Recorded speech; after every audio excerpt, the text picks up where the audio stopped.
Shout out, good morning ko sa mga viewers natin. So kahit pa paano, nagpapasalamat tayo sa kanila sa araw-araw na panonood ng mga videos natin, sa araw-araw na pagbigay ng suporta nila sa atin. So maraming thank you, no? Lalong lalo na dyan sa mga nag-subscribe sa YouTube channel natin. So maraming salamat. Good morning. So ito nga pala yung daan natin papasok, oh. Dilim, diba?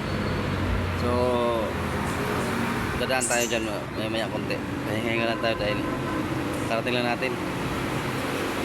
Wala talagang ilaw yan. Madilim talaga yan. Sa hulmi na yan, pag hindi ka sanay dyan, matatakot ka magdaan dahil napakadilim yan papasok. Kaya nga pag umiikot kami, pag nagro-robing kami, parang minsan ayaw na nga namin mag-robing yan sa sobrang dilim dahil walang ilaw.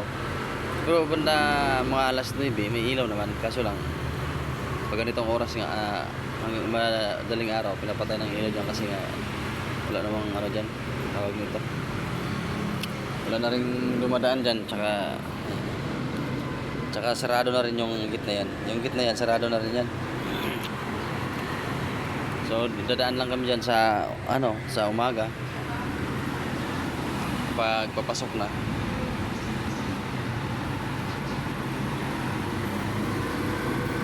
At oo nga pala, no? So doon sa Google AdSense natin, so hindi ako makapasok-pasok. Ayaw ko kung bakit. So tinatry ko naman ulit pero makita ko ng itong mga nakaraan, parang bumalik sa dati. Nag-apply na naman na ulit. Tapos yung minutes viewed natin, so nauubos na rin, no?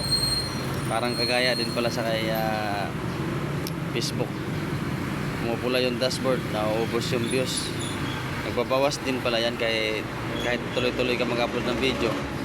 So bumabawas siya, tapos malaki na yung binawas ng dashboard ko. Pero sabi ko nga, tuloy-tuloy lang yung pag-upload ng video kahit hindi maganda yung video natin na ina-upload, no?